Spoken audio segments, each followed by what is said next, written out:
అందరికీ నమస్తే అండి. విజయవాడలో వరద బాధితులకు సహాయం చేయడానికి ప్రభుత్వ పెద్దలు సీఎంఆర్ఎఫ్ ఆహ్వానిస్తున్నారు.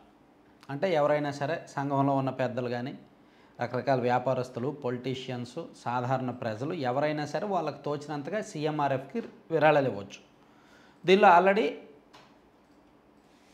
పొలిటీషియన్స్ కానీ, రకరకాల కార్పొరేట్ శక్తులు, పారిశ్రామికవేత్తలు అందరూ కూడా తమకు తోచినంత విరాళాలు ఇస్తున్నారు. అయితే ఒక ఆసక్తికరమైన పరిణామాలు కొన్ని దీనిలో జరుగుతున్నాయి. అదేంటంటే సాధారణంగా చంద్రబాబు గారి అపాయింట్మెంట్ దొరకడం చాలా కష్టం. ఈ ప్రభుత్వం వచ్చిన తర్వాత చంద్రబాబు గారిని కానీ, లోకేష్ గారిని కానీ, పవన్ కళ్యాణ్ గారిని కానీ కలవాలంటే అవ్వట్ల, అపాయింట్మెంట్లు ఇవ్వట్ల. ముఖ్యంగా చంద్రబాబు గారిని కలవడానికి ఎంతోమంది ప్రయత్నిస్తున్నారు, లోకేష్ గారిని కలవడానికి ఎంతోమంది ప్రయత్నిస్తున్నారు. రోజుకు 300-400 మంది అపాయింట్మెంట్లు అడుగుతున్నారు, కుదరట్లేదన్నమాట. కానీ ఇప్పుడు సీఎంఆర్ఎఫ్ ఇవ్వడం ద్వారా వాళ్ళకి కలవడానికి వీలవుతుంది. దీన్నే కొంతమంది తమ చర్చలకు, పొలిటికల్ లాబింగ్లకు, తమ మీద ఉన్న ఒక పాజిటివ్ రెస్పాన్స్కి దీన్ని ఒక వేదికగా మార్చుకుంటున్నారు, దీన్ని ఒక అవకాశంగా మార్చుకుంటున్నారు. ఉదాహరణకు మాజీ మంత్రి సిద్ధారాఘవరావు గారు 2014లో టీడీపీ ప్రభుత్వం వచ్చిన తర్వాత ఆయన మంత్రిగా బాధ్యతలు చేపట్టారు. 2019 వరకు ఆయన మంత్రిగా ఉన్నారు. 2019 ఎన్నికల్లో ఒంగోలు ఎంపీగా పోటీ చేసి ఓడిపోయారు. ఆ తర్వాత వైసీపీలోకి వెళ్ళిపోయారు. 2024 ఎన్నికల్లో పోటీ చేయలేదు, సైలెంట్గా ఉన్నారు. యాక్చువల్లీ 2024 ఎన్నికలకు ముందు ఆయన టీడీపీలోకి వస్తారనే చర్చ జరిగింది. ఆయన కుమారుడు సుధీర్ ఇద్దరు కూడా టీడీపీలోకి వచ్చేస్తారని ఆల్మోస్ట్ చర్చించుకున్నారు. 99% కన్ఫర్మ్ కూడా అనుకున్నారు. కానీ ఎందుకో వాళ్ళకే భయం వేసి మళ్ళీ వైసీపీ గవర్నమెంట్ వస్తే మేము టార్గెట్ అవుతామేమో, ఇబ్బంది పడతామేమో అనుకొని వాళ్ళు భయపడ్డారు. భయంతో పార్టీ మారలా, వైసీపీలోనే ఉండిపోయారు. ఎందుకులే అనవసరమైన రిస్క్ ఎందుకు, ఇదేదో ఈ పార్టీలోనే ఉందామని ఉండిపోయారు. సో దాంతో ఇప్పుడు ప్రస్తుతానికి సైలెంట్గా ఉన్నారు. కానీ రాఘవరావు గారికి టీడీపీ అంటేనే అభిమానం, టీడీపీలోకి రావాలనే ఉంది.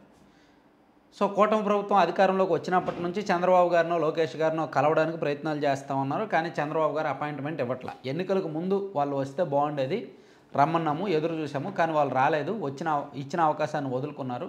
కాబట్టి ఇంకా వాళ్ళు మనకు అవసరం లేదు అని చంద్రబాబు గారు చాలా సీరియస్గా ఉన్నారు.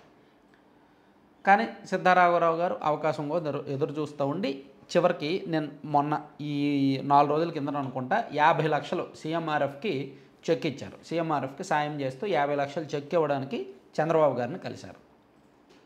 అప్పటి వరకు సిద్ధారాఘవరావు గారికి అపాయింట్మెంట్ కూడా ఇవ్వని చంద్రబాబు గారు సీఎంఆర్ఎఫ్ కాబట్టి చెక్ ఇస్తున్నారు కాబట్టి ఆహ్వానించారు, మాట్లాడారు. దాదాపుగా ఇద్దరి మధ్య ఒక 15 నిమిషాల పాటు చర్చలు జరిగాయి.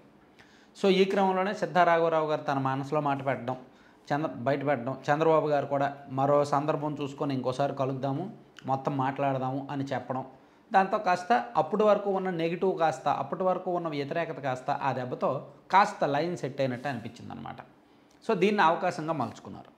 అలాగే దివీస్ ల్యాబొరేటరీస్ ఈరోజు 9.5 కోట్లు ఎంతో ఇచ్చారు. 5 కోట్లేమో సీఎంఆర్ఎఫ్కి, మరో 4.5 కోట్లేమో అక్షయ పాత్రకి ఇచ్చారు. యాక్చువల్లీ దివీస్ మీద కూడా కొన్ని ఆరోపణలు ఉన్నాయి, కొన్ని ఇష్యూస్ ఉన్నాయి. సో వాళ్ళకు కూడా ప్రభుత్వంతో పని ఉంది, ప్రభుత్వం పెద్దలతో పని ఉంది. అందుకని వాళ్ళు కూడా ఒక భారీ విరాళంతో ఈరోజు కలిశారు. అలాగే మెగా కృష్ణారెడ్డి గారు గతంలో వైసీపీ అధికారంలో ఉన్నప్పుడు రాష్ట్రంలో కీలకమైన పనులు చేశారు.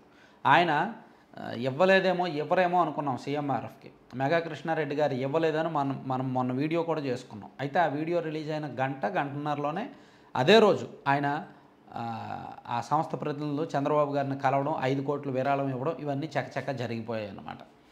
సో వీళ్ళ మధ్య కూడా కొంత చర్చ. అంటే ఇట్లా కొంతమంది కార్పొరేట్ శక్తులు, కొంతమంది వ్యాపారస్తులు, పారిశ్రామికవేత్తలు ఇది ప్రభుత్వ పెద్దలను కలవడానికి, ఒక అనుకూలమైన చర్చ జరపడానికి దీన్ని అవకాశంగా మార్చుకుంటున్నారు.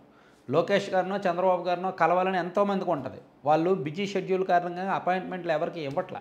ఇక్కడ నేను పవన్ కళ్యాణ్ గారి ప్రస్తావన ఎందుకు తేవట్లేదంటే, పవన్ కళ్యాణ్ గారు సీఎంఆర్ఎఫ్ చెక్కులు తీసుకోవట్లా. ఈవెన్ పవన్ కళ్యాణ్ గారు మేనల్లుడు సాయి ధరమ్ తేజ్ కూడా సీఎంఆర్ఎఫ్ చెక్ ఇవ్వడానికి పవన్ కళ్యాణ్ గారికి ఇవ్వాల, నారా లోకేష్ని కలిసి నారా లోకేష్కే ఇచ్చాడు ఆయన కూడా. సో పవన్ కళ్యాణ్ గారు సీఎంఆర్ఎఫ్ చెక్కులు ఆయన తీసుకోవట్లేదు. యాక్చువల్లీ ఆయన తీసుకోవచ్చు, సీఎం గారు చంద్రబాబు గారు ఖాళీగా లేని పక్షంలో పవన్ కళ్యాణ్ గారు తీసుకోవచ్చు డిప్యూటీ సీఎం హోదాలో. కానీ లోకేష్ గారు తీసుకుంటున్నారనమాట. మేబీ అది పార్టీ పరంగా ఉన్న పవర్స్, డెసిషన్స్ కావచ్చు అవి. అందుకే ఇది అపాయింట్మెంట్కి అలాగే వాళ్ళ లాబింగ్కి వాళ్ళ పనులు చక్కబెట్టుకోవడానికి ఇదో మంచి అవకాశంగా భావిస్తున్నారు. పనిలో పనిగా కొంతమంది టికెట్ రాని వాళ్ళు, నామినేటెడ్ పదవులు ఆశిస్తున్న వాళ్ళు, అలాగే ఎమ్మెల్యేల్లో కొన్ని పదవులు ఆశిస్తున్న వాళ్ళకు కూడా ఇది ఒక మంచి అవకాశంగా మారింది. అందుకే వాళ్ళ నియోజకవర్గాల్లో కొన్ని విరాళాలు కలెక్ట్ చేసి వాళ్ళు కూడా కొంత యాడ్ చేసి చంద్రబాబు గారినో లోకేష్ గారినో కలిసి తమ మెప్పు కోసం తమ గొప్పల కోసం ఇస్తున్నారనమాట.